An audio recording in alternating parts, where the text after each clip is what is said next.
to get started.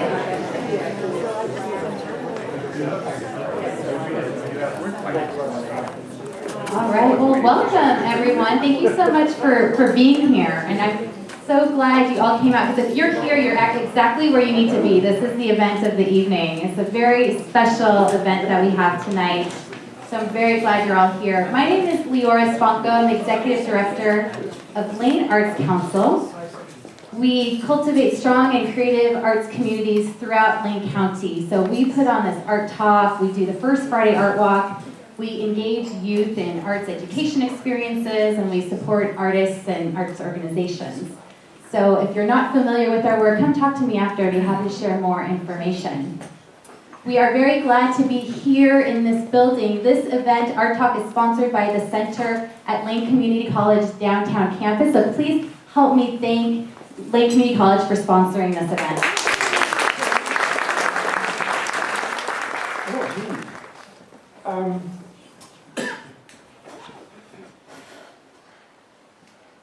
Well, thank you very much for inviting me. It's just great to see everybody here.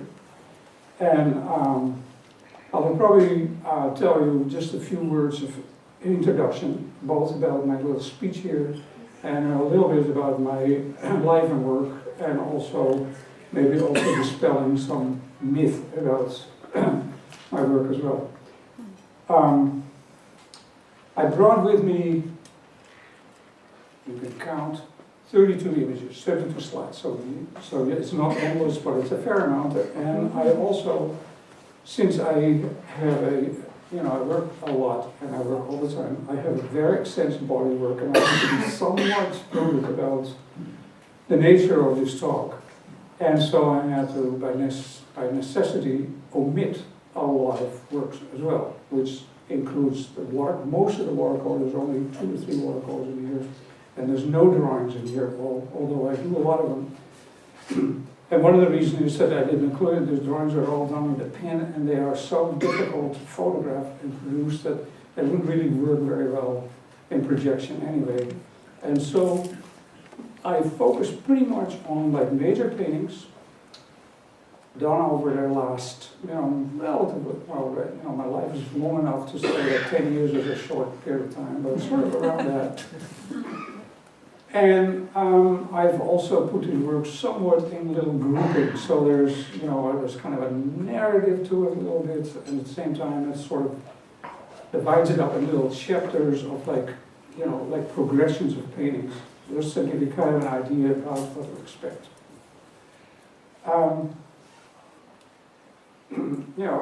As you know, I grew up in the Netherlands. I was born in Haarlem, which is an old city, that's a little bit west of Amsterdam, and it's a city of artists. Like a lot of really great Dutch paintings came out of Haarlem. There was the Frans Hals Museum, for instance, with all the great paintings by Frans Hals. My father was a really fairly well-known illustrator and artist who became really famous as a Bible illustrator. So as a child, I was, really thoroughly well fed with biblical stories and biblical illustrations. I was really quite knowledgeable about. My father believed all this. Later on, I became less religious, but I became really quite aware of that there are kind of narratives which have sort of, the search for meaning, and I think that's what my father did. That he felt there was meaning there. I don't really necessarily agree with him, but I think that tendency of being somewhat serious and sort of looking at the world, sort of to seeking some sort of, not necessarily truth, but some kind of reality behind what sort of meets the eye, sort of, superficially. That tendency is something which I probably inherited from my dad. And it's sort of throughout all my work, whether I like it or not, it is there. Also, another thing with my father, he liked to paint out in landscape. He also grew up in a time where, he became a commercial illustrator. He was educated to be an art teacher. There was a kind of a connection at the time in the early 20s still in art education. That was really an art education. So he was really, walked a really fine line between fine art and later on illustrated Bibles, for instance. the great example of illustrating Bibles is, for instance, the great painter Rembrandt. After the war was over, when the great Rembrandts were brought back to the Rijksmuseum, I had never been in Amsterdam. We went to Amsterdam, I was just a little boy, and I remember seeing the great Jewish Bride in the Night Watch and all the great Dutch paintings. Really, from a really early childhood, that made a deep impression on sort of the red glow, the deep sort of warm glow of these great portraits. I've just stayed with me my whole life and made a deep impression. So, I also was the eldest of, later on became like 10 children. A number of my brothers and sisters are artists. And I grew up with art making. My father had a studio at home. My mother always said, you should get a studio somewhere else. All these kids are running around and it's just, you can't really concentrate on it. My dad was somewhat a controlling kind of person. He wanted to look at things and have his kids around. So he worked at home, and he had his little studio and his little row house, and the little 2 rooms en suite, and the back room was his studio. And watercolors were made there, paintings were made there, portraits were painted, easel was sitting there. There was just a mysterious, powerful place, and my dad was very charismatic, a great deal of power, and he was very impressive. So, we started drawing too. Just like my dad and stuff. And I must say, he was an extremely talented artist, so there wasn't really anything you could sort of, it was just really very good at what he did.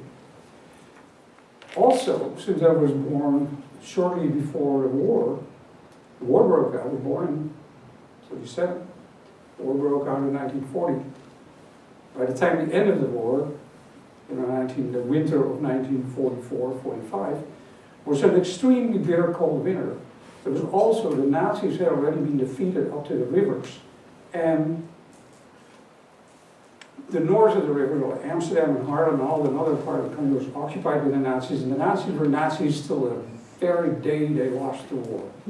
And they murdered and killed and caused mayhem and all that till the very, very end. In fact, they were still shooting people where the Canadians moved into Amsterdam. There was a machine gun nest in Amsterdam, and there was a machine gun in the crowds, as they were greeting the Canadians. They were bad, these people. So there was, at the end of the war, it was cold, there was no fuel, there was no heat, there was no electricity, there was scurvy. My family had said, you guys should go to the country where Uncle and Alma. My father wanted to have everybody at home because he thought that when the kids would be spread out, we may never see him again, so we were stuck in Haarlem. And since I was the oldest, I was made sort of aware of my reality, and I had to be, so because, things could happen. And since my dad was underage, he had to basically be in hiding. My mother had to go out in the forest or in the dunes and steal branches of trees. So that period of time, this brief period of time in my childhood, I just really vividly remember it. Later on, when I came to the United States in the mid-60s, I walked in a country at war. And it turned out, as fate may have it, that this country has been at war ever since I've been here. There's a perpetual warfare. So there's always these sort of links I made between then and now. And also, I became interested in the fact that what connects me with that time, or what can I find in the United States which has some sort of links with my childhood, to give some sort of shape to my life itself and trying to sort of find some connection, so I'm not totally not only lost out here, but I recognize sort of connections in a sense. So some of those kind of things about working in the landscape, where I was working like 9 years old, I was already painting from life in the landscape. Done that my whole life, did it in Holland, continue doing it here, still do it to this day. Like only a month ago I painted big watercolors at the Malheur Wildlife Refuge, right in nature, in the wilderness. Done that my whole life. Working outdoors, looking at the world, working from life, looking at the landscape, looking at the light, observing the nature around me, that has always sort of informed me also paintings I do in my studio. So there's a kind of connection between being out in the world, experiencing things, being witness, which has continually to sort of inform my paintings. And so it's sort of over the years has given also kind of shape and direction to what I do. Anyway, I would like to sort of tell you this so you have a little information about how to look at these paintings. And then I will show you these images and I will, if there's a little story with it, I will tell you the story. Is it dark enough in here? All right.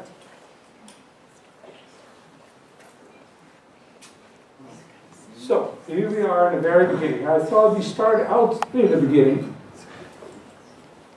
This painting is actually a fairly recent painting. It's part of a very large body of work related to the memories I have from that time I just described here in World War II in Haarlem. This painting, I'm showing to you because it's not only my childhood and I'm sort of in it. On December 6th, 1944, there was what was called a razzia. It was a raid. And the raid was the city of Haarlem was surrounded by Nazis, by soldiers, and they locked off all main streets, all main roads in and out of the city, sealed the whole city. Then went house to house, street to street, blocked off neighborhoods, and forced all men under 40 to be out in front of the house with an extra coat, an extra pair of shoes, and they would be to be hauled off as slave labor to work at Coop and German factories as slaves, and most of them would never come back. My father, it was, I remember because it was St. Nicholas, it was December 6th. It was just an incredible, it was all throughout the city. It was terrifying, and lots of people were taken away. Behind our house, we lived in a row house, we lived in this first house, it was a row house. Behind our house was the gardens, and there was a Catholic hospital and a Catholic church, and the hospital grew food in the gardens for the sick.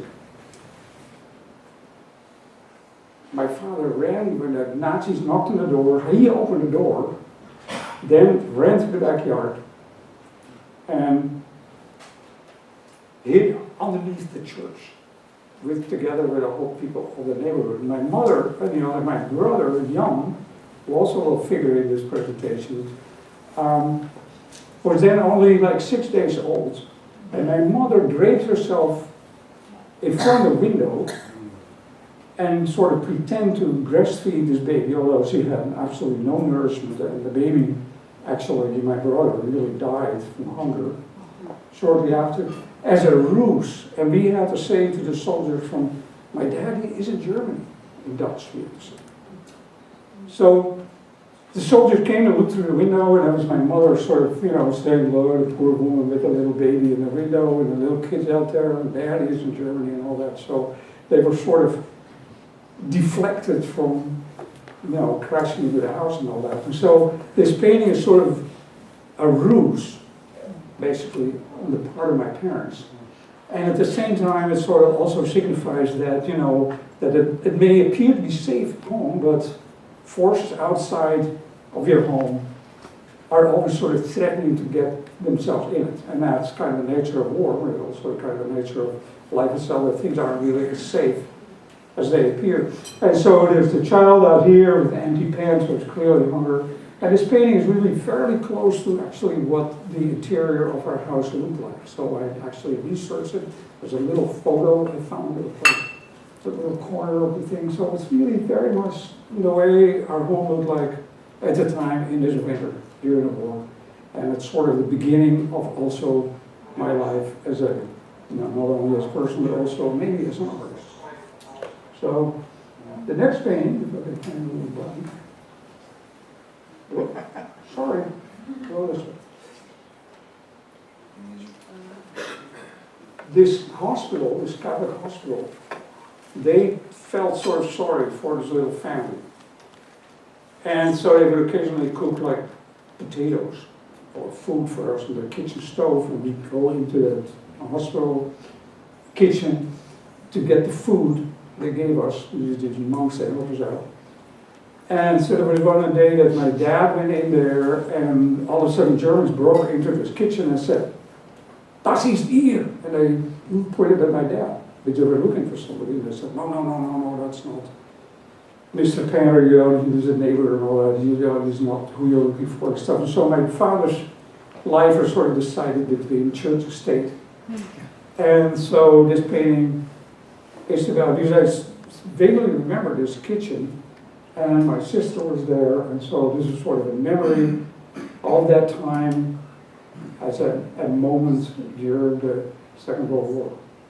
This painting is it's a big painting, and it's in the private collection.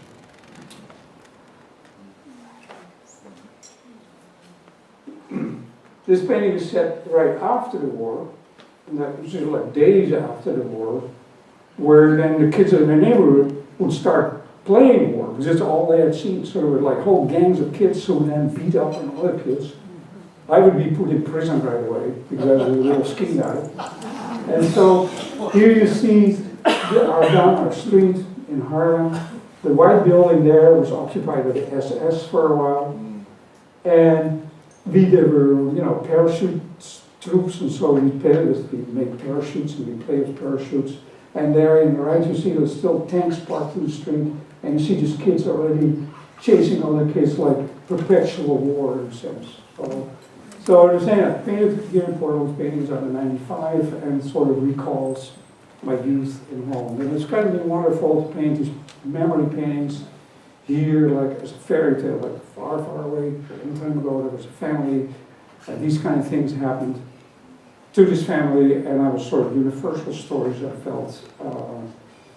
And at the same time, it was also for me a way to go in my head, to sort of go back to where I grew up. This is a painting later on of the same baby, my brother Jan, who grew up, became a very talented artist, who later on discovered that his vascular system had not developed very well, so he got a stroke really early on in his life. He still has really serious problems. He became sort of involved in restoring big ships and stuff, and I sailed with him. So this is a painting also of Holland, of the winds in Holland. Also the kind of the sky is sort of tearing, and sort of reaching for the shore for safety and stuff. So it's at the same time it's a classic painting of the Netherlands, the winds and the nature of that country, and at the same time it sort of also refers to my brother and finding rescue in these things. This is the last painting of my family. Here my mother occurs again. This is set in the early 90s, and this is the last time I saw her. Just the moment the day she died, I flew back to Holland, and this is what the yard looked like. And the image is really based on the last photograph I took of my mother, where she always sat in the yard. So it's a memorial painting where she's listening to a tape of an immigrant family member of her who spoke English in their ears. So it's about immigration, it's about basically recalling my family and also leaving them in a sense. So a lot of my work, as it turned out, is sort of deals with memory, loss, and they are sort of memorial type paintings. That gives kind of sadness to them, but that's the war memory paintings is a very large body of work, of which I showed you only a few.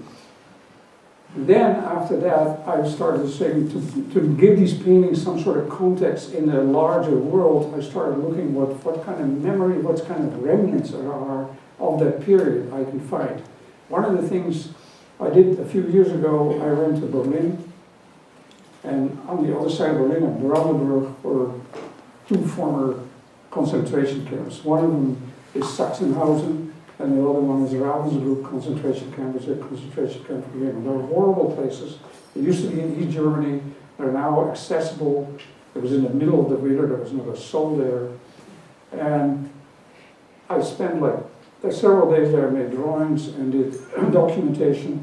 This painting is based on these rooms in Ravensbrück, where I looked through the little windows and there'd be just tiled walls and the places were completely collapsed. There's rooms, but they're still there in this abandoned barracks out there. So I used that material I gathered there and made this large-scale painting of this wall. It was really very typical German kind of old kind of tiled wall where the ceilings are collapsing and rust is falling on the walls. I scaled it up and made this very large painting of it to kind of recall what happened there while we were children. All these other things were happening sort of around us. And this painting is this painting also, it's at the Portland Art Museum. It's a fairly new painting. It's about 7 by 12 foot canvas. It's a big painting. This painting too is in the same, is a room also in the concentration camp, the Ravensbrück concentration camp. You look it up and it's just a most awful, terrible place. The Russians took it over right after the war and made it again into a prison camp. So this place is being like a really prisoners, really terrible place for like, decades. Over the Germans painted everything with nice enamel paint, and then the Russians painted over with latex. And of course, the rain rotted and all that, so the latex paint was sort of came out of the walls like peeled skin.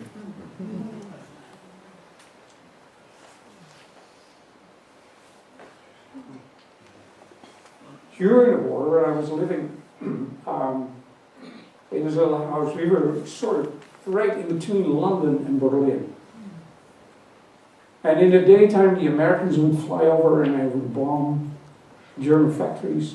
And at night, waves of British bombs would fly over and bomb German cities. And they were, to us like, whoa, liberation, So it turned out that there were just incredible massacres happened on account of these bombings, but to us they represented freedom and the winning of the war. So I even remember like V2s flying over, just these bus bombs flying over our house. And so I remember the searchlights, and I remember these planes.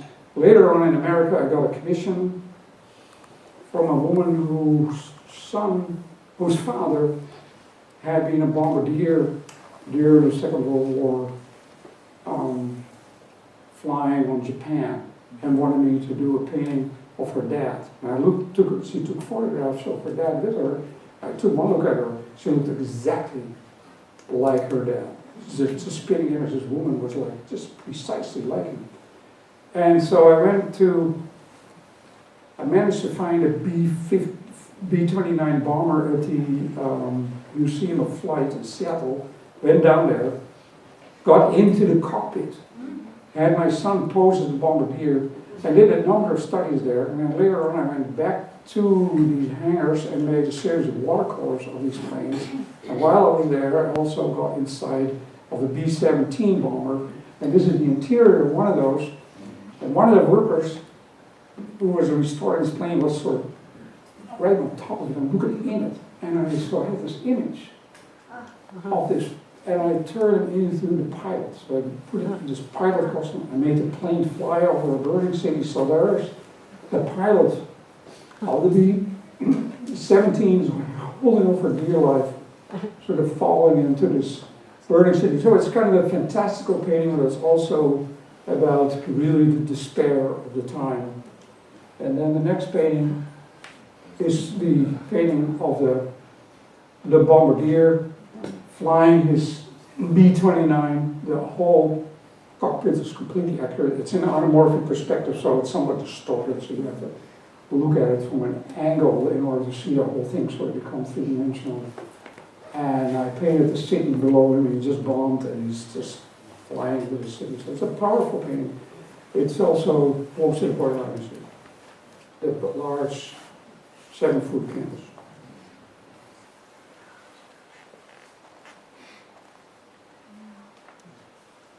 This painting is one of the series that I sort of some fire paintings there. I thought, well, there's some several. This painting belongs to the Hadley Ford Museum and is one of the series of paintings which was mentioned of the 7 paintings I did of the burning of the nuclear cell. When that event happened here on the coast, this sort of maritime subjects, the sea and ships, growing up in the Netherlands, in a country of the water, my family, my grandfather was a skipper. I used to sail a sailboat, my brother had ships. I've been on the water my large part of my life. And so a shipwrecks that were on the coast in Holland too. As a child, I remember ships being stranded out there. So somehow it seemed to me a subject which sort of echoed something really much deeper out of my memory and out of my culture. And so I thought it would be really cool to go there. And so I called Mike Lindbergh in the Arts Commission, and there's a, hey, well, no, I had gone down to, in the paper I read on Radar Road, you could see they're going to burn it, and they're going to burn all the oil inside of it. And I thought, I want to go down the Radar Road to see if I can see it. So I ended up there and looked down this little neighborhood. So in the distance there was a ship. And it got dark, and it was sort of drizzling and stuff, and all of a sudden there was just a nice flash, just of light coming out of the ship, all lit up. And it sort of dimmed down, and there was this sort of cloud of smoke or something. It was just incredible. I thought, God, that would be really incredible. Great to go down to the beach, because later on that ship broke in 2, and all that. It was just an incredible event. So then I managed to go down to the coast, and I spent, several sketchbooks and made a series of drawings, and then later on translated these drawings into a group of fairly large paintings. One of them belongs to Port Maritime, one of them is restored in the Historical Society, excuse me. And some of these other paintings I placed through. This one is that event, a scene from Radar Road in Coos Bay of the explosion of the ship. The American military blew up their own ship in their own beach. Was that one? And then, this is a similar painting, but it's very different. And a few years ago, I went to Holland to visit my sister, and I thought it'd be really great to make some watercolors out there where she lives by this old little medieval harbor town called Harlingen in Friesland. And I thought it'd be nice to make some watercolors out there, which I do often when I travel. And there was a ship lying there across this canal. And I thought, that's kind of a weird looking boat out there. It looks sort of like a yacht, or it looks sort of old. And it looked sort of different, but it had also this old quality to it. And so I decided to make a watercolor of it. And people came by and said, you're making a watercolor painting of the Prins Willem. It turned out the Prins Willem was a ship which sailed for the Holland, for the East Indies Company in the 17th century. It sank off Madagascar in 1604, and it was the largest VOC ship ever built at the time. It sunk. Japan, to commemorate their dealings with the Dutch, had a replica built of the ship. So a replica of the ship was built and put in this little museum in Japan. The museum went belly up, went bankrupt. The Dutch brought their ship back to Holland and put it in a harbor in Holland that was similar to San Diego in Den Helder. It was used as a party ship, and I had weddings on it and stuff, and it was a historical ship. And deep in the bar of the ship, there was an electrical fire, and the ship caught fire, and the fire department couldn't put the fire out, and it completely, the whole ship burned to a crisp, and it moored it in a harbor where my sister lives, and with the plan to restore it. So there's this incredible long history of this ship going all the way back to the 17th century, and then it went through this incredible sort of period and sort of became also this contemporary story about the sea and ships and history and contemporary life and the way I sort of see these things and run into it. So then I came back to Portland and made this large painting of that. event. It's also a big trophy cage. I made watercolors in Nevada and went to a little town in Nevada where there still was the remnants of the hangar of the B-29 was bombed Hiroshima, sitting right there. Wendover, Utah, actually, right at the border. I went down there, made a watercolor to link that watercolor to the paintings I had already done and link it to the war, and found these ruins out, this building out there, sitting there completely abandoned, a rusty old hangar that had still bunkers sitting around it. You could see in the landscape that kept the nuclear weapons. And sort of in the middle of this rubbish and garbage was this building. And I made a watercolor on location, and then came back to Portland and used it for this painting to link it to all these other kind of paintings that deal with warfare, aircraft, and contemporary history, and in a sense, with my own life. So this painting also is in the museum collection. Of course, with all this mayhem, there's a human element, and so about 10 years ago, I got a commission to do a number of paintings for several fire stations in Portland and later on also in Los Angeles, and spent like a year doing ride-alongs with the fire department as an artist, and to make paintings for her. And I had a backpack with me, and I had a sketchbook and some cameras and stuff. And the very first place we ran into was sort of in the fall or in the spring. It was raining. It was some abandoned old Victorian in Portland. I followed these firemen in there, walked into this room, and there was a nude man lying on his back with a towel in his crotch. And I took one look at him, and I thought, he's dead. He's lying there. So these firemen started working on trying to revive this man, and I just took my sketchbook out. I started drawing. I thought, no, this is what I'm supposed to do here. So I started documenting the situation. At the same time, when I looked at it, I thought, the way the light was falling on it, this dark floor, this nude body, and these people trying to survive, to revive this young, basically very young man and stuff. It had this sort of timeless quality to it also, trying to sort of bring somebody back to life. It had also the way the life was, it looked like Rembrandt. It had this sort of ancient, timeless quality of like the human condition. It was a very, very powerful, and I ended up not only doing some watercolors of it, but I ended up doing a very large painting of it. It turned out that the fire department, what they do at large, at least in Portland, also in LA, is that they do like helping people out in their hour of need. And there aren't really that many fires, but there's lots of people who get strokes and accidents, who have troubles of all kinds.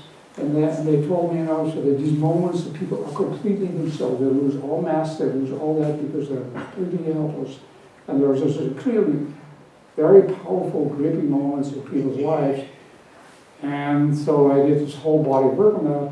And this painting is one example of his whole group of work. Did that man survive? No.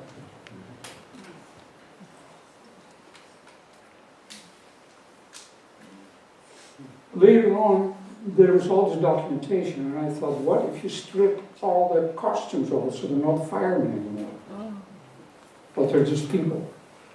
And the setting is not anymore important, but it's some sort of scene somewhere in some place, some imaginary place. And the building is like, these are some huge airplane, and the road is muddy, and there's this moment of rescue. It's a very primitive kind of setting, except the whole action, as I noticed it in the fire department in Los Angeles, is preserved. So the moment of interaction is still there, but the setting and the costuming and the whole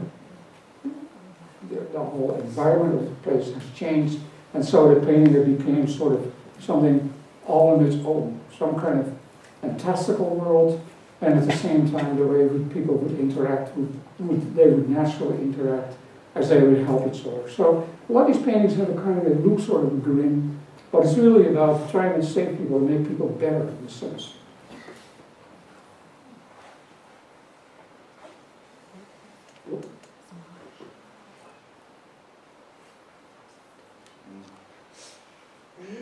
Then, one morning, in 2001, Dolores ran upstairs, my wife at the time. She ran upstairs, something terrible happened, I woke up and said, where? And I thought it was down the street, but that was when these events happened in New York City, and these towers were destroyed. And having worked on the visual chronicle, and doing kind of chronicling in my work already and being witness to things, I had this sort of compulsion or sort of this thing I should go there, but I thought maybe I'm just reaching too far to do that. At the same time I live here, there were studios in there, there were artists in there. My copy, the person who made photocopies for me, was one of his stepsons was in one of these airplanes. Another friend of mine, girlfriend of my son Jacob's friend, was in one of these buildings and died in it. It also was really very close. And at the same time, I also knew that this moment in time would also fade. It would be cleaned up. Americans are very good at getting rid of things and building new towers and things like that. So there was this moment in time, so I went down to New York, spent like 2 days out there and roamed around the ruins of the World Trade Center. Ran into a guy who said, you haven't really seen anything, follow me. And so I followed this guy up, sneaked into a building, got in the elevator, ran up a whole bunch of stairs, and then got in the roof of some building where I had no business being, and I looked straight into the pit of these ruins, with these big cranes and smoke coming out of them, and like framed by these blanketed buildings like a huge state set. And although I was nervous to be there, I made a drawing, and photo document, I made photo mosaics, so like click, click, click, click, click, click, I made this big photo mosaic, and then got the hell out of there, because I thought if somebody finds me or closes the door of his attic, I'd be trapped in his roof. And so with the documentation, I went back to Portland and I ended up doing several paintings, including this really major oil painting. As you see already, that airplanes have sort of like, in one way or another, they play some sort of role and some fascination I have with them. To me, they represent our technological world. They have an incredibly beautiful shape. Their shape is formed by nature. They have to have that shape in order to have lift. And at the same time, they have shortened time. They are, at the same time, make the world smaller. They're also a tremendous threat. They have all aspects about contemporary civilizations all encapsulated in this incredibly interesting, beautiful forms. And so I've been sort of drawn to the kind of more metaphorical element of airplanes. A lot of my paintings are allegorical, and airplanes fill that role in it. And the more I sort of find out about technology and science, the more I know about it and the more interesting it becomes. And so this painting really has that sort of hint to it about that. At the same time, it has this sort of way this place sort of looked at the time. And I was curious being there as an observer because, there was an incredible tragedy happened, but basically it looked like an enormous construction site with these enormous cranes and it was just an incredibly powerful experience on a great many levels, and it was really a great honor to be able to do this painting. The sky in that painting has an interesting texture. Pardon? The sky in this painting. It's basically a moon landscape. It's a creative landscape. It's sort of, it looks sort of like, to me, it also became sort of mythology, in a sense. It became an event larger than a moment, and it would be. So I sort of gave it some kind of elements where it would be set out of time and place a little bit by painting this cratered landscape. And of course, the consequence of this whole thing was craters all over the middle and far east.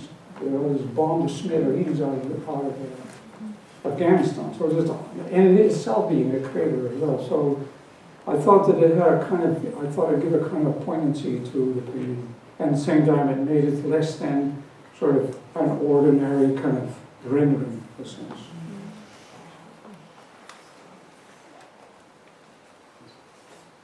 my son and I went down to Arizona and visited airplane graveyards. And this is an interior of a wrecked jetliner in the desert in Arizona. And I made it fly. And I thought it'd fly once more. At times also I made, like you'll see later on, the still lives, is bring the dead back in a sense to the studio to live once more, or bring the plane back to the studio and have it fly once more, even though it be on a painting.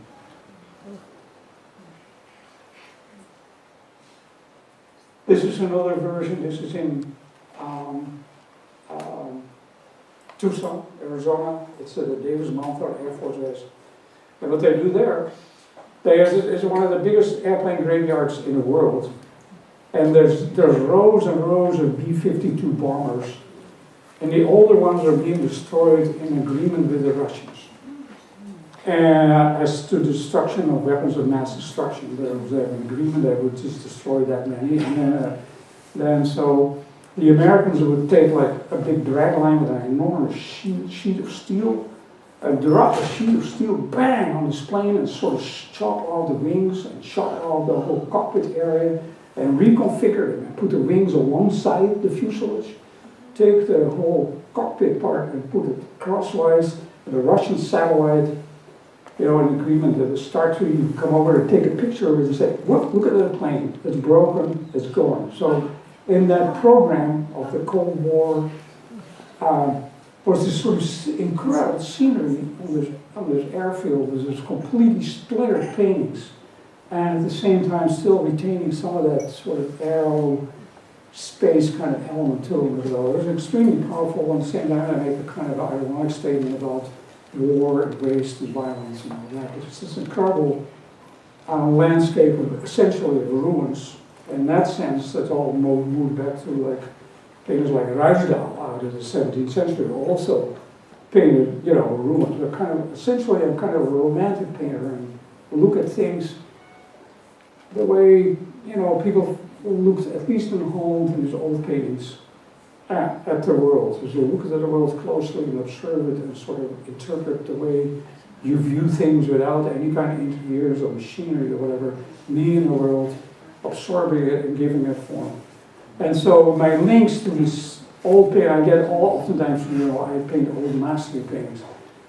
I will tell you now, my paintings have absolutely nothing to do with old master techniques. There is a very good book on old master techniques by Ernst de Wetering called Rembrandt in the Studio, or Rembrandt at Work. I would recommend it. It's translated in English and it describes in detail about how old paintings are done.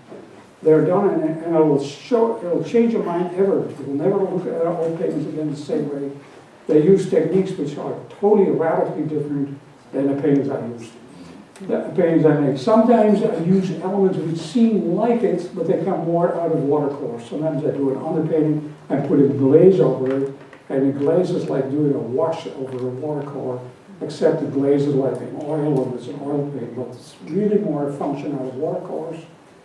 And my background is really an expressionism, contemporary painting, maybe late 19th century painting sometimes, but they are really, my techniques are really, I use very contemporary materials and I have a very modernist way of going about paintings. And so this whole thing about them where workers like old masters is mistaken.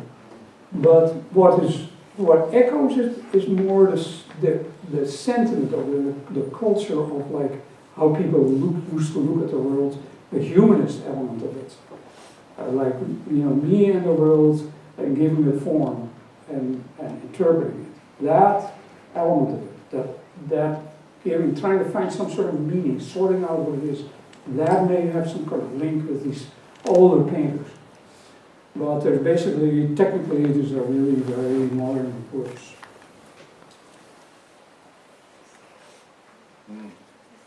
Here's your painting of the Steensbounders. This is a painting of it's based on, I've done like several big, large watercolors. I do a lot of big watercolors out in nature. And so I did like 5 or 6 big watercolors, big Indian gorge. And at times like jet fighters would just sort of start screaming over there, or like, you know, drones get. It's right out there. The world, as I see it, is not more Arcadia. There's just, the world is a different world. And that element, that contrast between the wilderness and this sort of high-tech, somewhat threatening kind of technology there, that tension is in a lot of my paintings.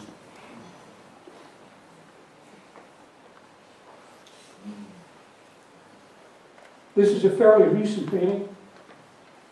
Also, a jet engine. And last year, the Russians shot down a jetliner over Ukraine. My sister's son lived at the time lived in Brunei, and my sister would fly and take care of her little grandson in Brunei several times a year, and had flown over there with a whole bunch of my countrymen the day before. He could have easily been in it. My nephew could have been in it. It was an incredible tragedy in the Netherlands, and at the same time, it was sort of also about, you know, the kind of world we live in. And so I ended up doing the painting of this jet engine. I changed the scale of it. I changed the setting of it. I made it much larger than it actually is. It's also in an entirely different landscape, but it has this sort of moment also of the tension between the wilderness and this technology. It's a very recent painting. And then there's a similar painting, also about an airplane. It's sunk in the Indian Ocean, and they still don't know where the hell it is. And there's all these people in there too. Like, you know, I've flown a lot. I've flown a whole Delta Airlines, all the been in these planes so many times. Where I identify with these big flights across the world, as a lot of people do. And so it's also somewhat of a mystery of the time we live in, the terror, that things, you know, they go right most of the time, but like just 2 days ago in Egypt, they didn't go that well. So that painting is sort of like about that, it's set underwater. It's kind of like a dream. First I had like animals in it, and I just replaced it with this figure.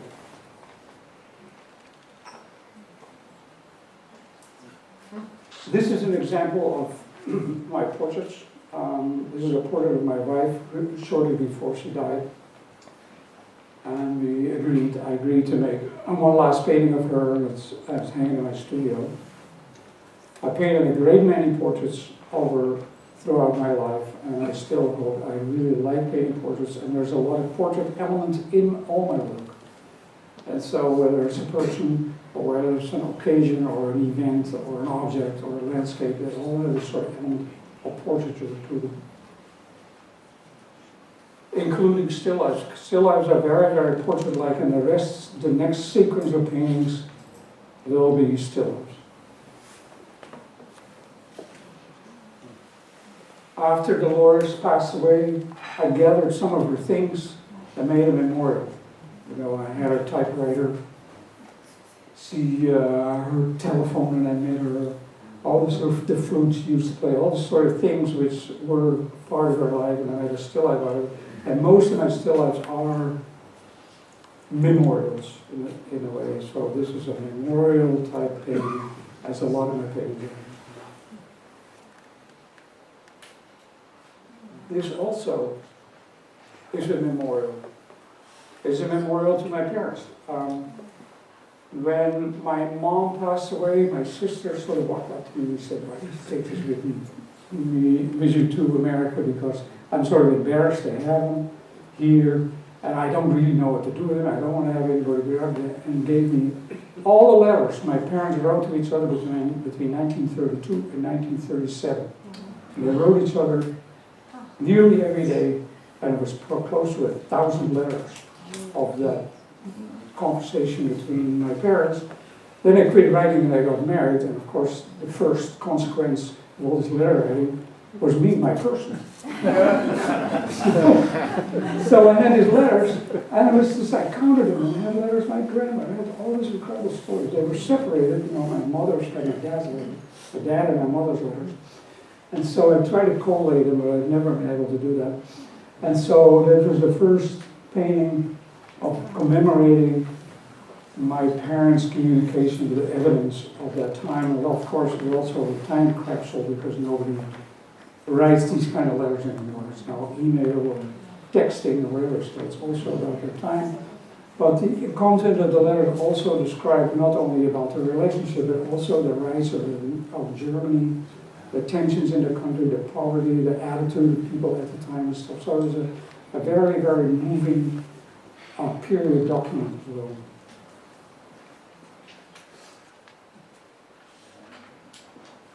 We're coming to the end of this conversation here. This is a watercolor of a large still life I've studied. I paint a lot of still lifes, and one of the things I do is on my travels, I find things. And the things I find in the desert are oftentimes like remnants of animals, and being shot or abandoned or left or died and stuff. And it's sort of the drama of what happens to the animal kingdom in the wilderness here in the United States. And at the same time, it recalls the old Vandas paintings out of the 17th century, where it's the old paintings which had the skulls in it and candles and things which sort of remind you of the fleetingness of the time and life. And so this paintings that used to speak to me as a kid. And so I've been sort of taking these remnants out of the desert and bringing them to the studio and wire them back together and bring them alive, like I brought the paintings back to life. Just bring them alive once more in the studio and have them jump and leap and interact. And made these very, very large paintings of them. And so ultimately I ended up with a fairly large collection. And I also found a horse in the Paiute Indian reservation. I had a horse. And I made this painting set up. There was a photo in an old Scientific American which compared the skeleton of a human to the horse, and I had this leaping horse with human skeleton next to it, and I reconstructed that scene in the studio. I had a stage drop behind it, and I had a very large painting made of it. This painting is currently, this is the painting, it's hanging at the Halley Ford Museum in their still life exhibition. It's a very large painting. Here in Salem, you'll see this painting up till the 10th of December. Then the fact that this painting was up there and this incredible response that I had to this piece, I decided to make maybe a newer work. This painting is out of 07. So recently I painted another very similar painting to it, and I'll show it to you. Oh, there's some other paintings here. These are also recent still life. This is a still life where I take like animal parts. I have this iguana, and I make drawings of it and then distort them, add things to it, change the setting of it, and have it interact somehow, add parts to it. And this one, I said this is sort of an echo of the fine artist Peter Forsen Holland, who made similar kind of drawings. So it's in memory of him and in his work, and I made this very intricate large pen-in drawing, and then took that pen-in drawing, projected it, and made this painting out of it. It's a very recent painting. And then as follows is a similar painting, also based on a drawing, set in some sort of mythological landscape.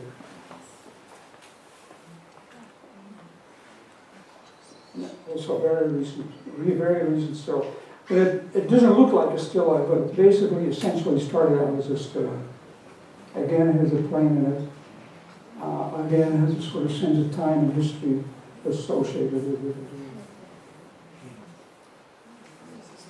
Then here, this is a view of my studio, the way my studio looks now. You look at my studio, and there you see the suspended horse, the suspended cow.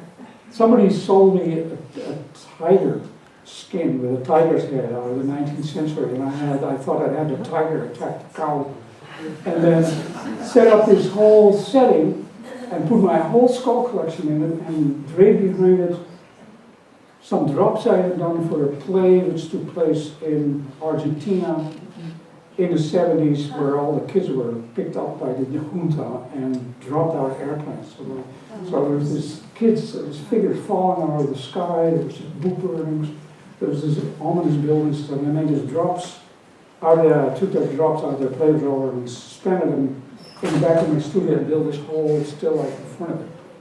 And so this is the actual studio.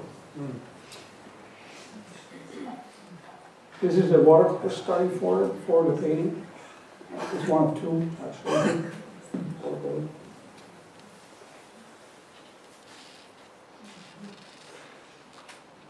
Then here, you see me painting. The painting, and you see the still life. So this is sort of what it looked like when I was working on one of these things.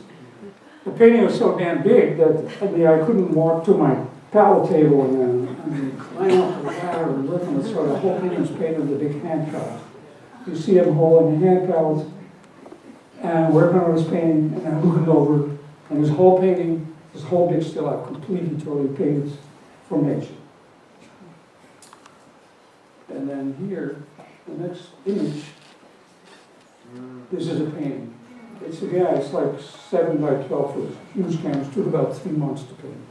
It's a brand new painting. It's still life, still in my studio. And I thought before I take all this stuff down, there may be another painting. And I thought it would be interesting to put a figure in this painting, so it would just sort of would have some sort of become more like some sort of allegorical figure. And I thought, well, I have this person who lives in my house, she was willing to pose for her.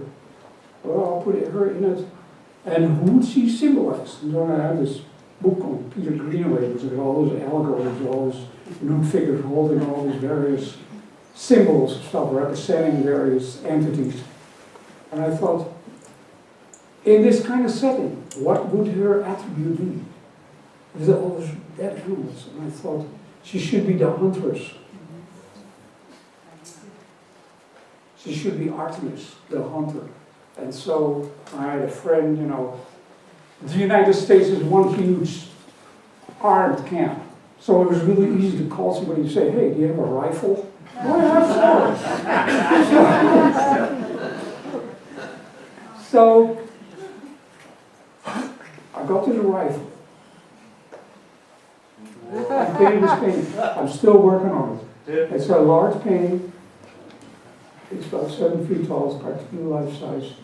And rather than set it against these rocks, I set it in one of these airplane graveyards. So there's this airplane graveyards. And there's Artemis. And she's done. She's killed everything. And this is a detail of that painting. Thank you very much.